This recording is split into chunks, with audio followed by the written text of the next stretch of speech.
Number 4, you are ashamed of your cluttered house. The queen archetype in you has a set of several powers, two of which are number 1, the ability to hold healthy boundaries, and number 2, maintaining consciousness and clarity about what is actually happening around you. Many women live with so much clutter that it both interferes with their ability to enjoy their home and, due to their own embarrassment about it, also prevents them from having visitors over. And this is unintentionally isolating. And unless you handle it, it is only going to get worse as time goes by. And being more and more isolated as you get older is not a good thing. Clutter develops because over a long period of time, we don't have clarity on what is coming and going from our house, and we haven't set boundaries that manage what is coming and going from our house. Now, serious long-term clutter is often a response to severe childhood trauma. This is a fact. That is a deep subject for another time. The queen is 100% responsible for her realm, and your house is your realm, even if others live there. They are within your realm. Yes, even your husband. As queen, you are responsible for setting the standards that everyone must maintain. And this can be one of the most challenging things for a woman with a partner, with kids. How do you maintain the conditions you wish when dealing with other people and all their bad habits, with all their stuff? First, accept that you are indeed queen of that realm, and no matter who lives there, you are the one responsible for setting the standards that must be maintained. I'm not saying you are responsible for cleaning up after everyone. Absolutely not. I am saying you are responsible for setting the standards that must be maintained, that you have decided will be maintained in this household. I have a friend whose brilliant husband was a great salvager, and he could make anything out of anything. So he never threw anything away because virtually every object was, in his mind, fantastic, great potential for some future project. And over time, their house and their land became tremendously cluttered. And it happened so slowly that neither of them really noticed it until he died unexpectedly and she was alone, surrounded by all his material for all the potential projects he hadn't yet gotten to, and now never would. Because she waited so long, allowing him to do what he wanted, she is now paying the tremendous price of having to go through mountains and mountains of stuff so that she can declutter her home to make it more livable. What a huge job. It doesn't matter what the standards are. You can be Zen minimalist or you can be creatively chaotic, but whatever your standard is, the standard you are happy with, the standard that you do not feel ashamed of, then that is the standard everyone in your home must do their best to meet. Your husband, your kids, the animals, everyone. Of course, unexpected things occasionally happen that we have to deal with, and we do deal with them. For example, you might have a project you're working on that's taking up the whole dining room for a month, or you might be remodeling the downstairs bathroom, but those are temporary situations. Overall, your home should be a nurturing place for you to rest and rejuvenate.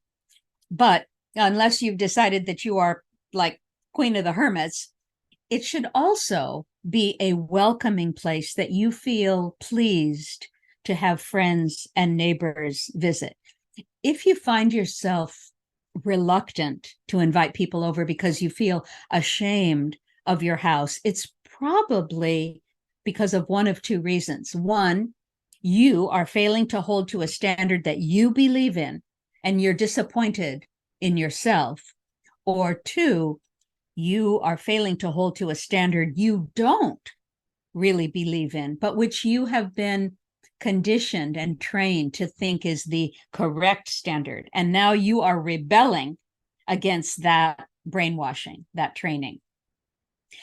If it's the first, then make a plan for how you are going to get your house in shape to your satisfaction. And we talk about this a lot in the Queen Teachings for Women.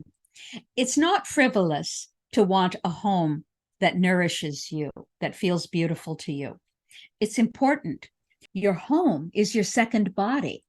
So the conditions you create, the conditions you allow in your home are as important to your life as taking care of your own physical body. You bathe your body every day. Likewise, you should clean your house frequently and tidy every day.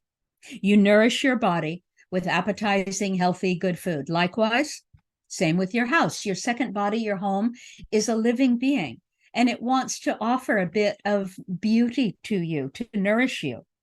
Your home is a living being. She feels that's her job, to nourish you.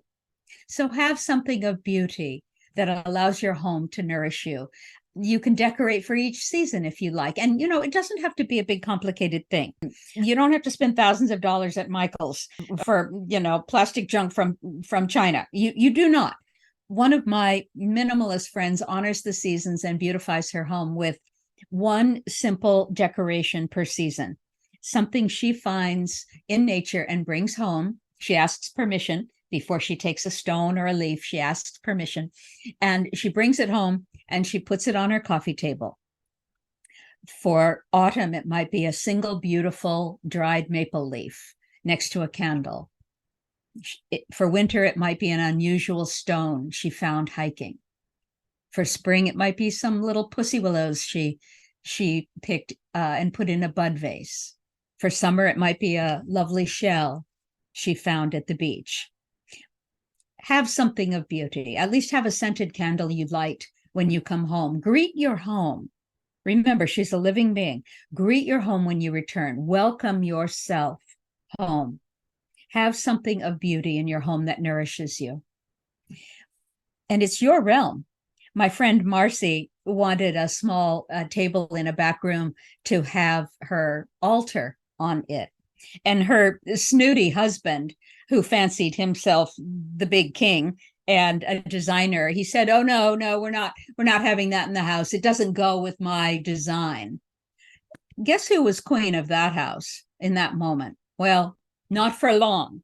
After Marcy took our Queen Teachings, she understood how to approach this, how to approach him.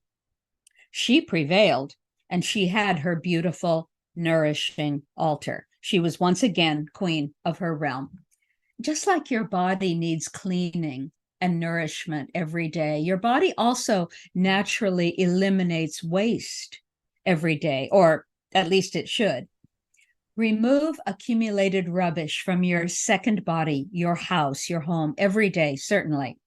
But also regularly take out that less noticed clutter that is slowly starting to build up somewhere in some corner. Your closet, for example, that's always mine. If you keep buying new clothes, but you never let any go, that is something I've been guilty of. It's as if you were eating, but never pooping. And what do you think is going to happen? If it's the second thing, if you were trained to keep your house a certain way, but you really don't want to, it's really not your preference, then accept that. Feel no shame. Invite people over. When they arrive, if there's no place to sit because a bunch of clutter is on the couch, then never, never, never, never apologize for the state of your home. Simply sweep all the shit to the floor very grandly, kick it aside, and say, "Welcome to my creatively chaotic cabin." Never, ever, under any circumstances, apologize to someone for the condition of your home, no matter how bad it is. It doesn't make them think better of you. It just embarrasses you both, and it always makes them uncomfortable. It accomplishes nothing good. So be funny about it.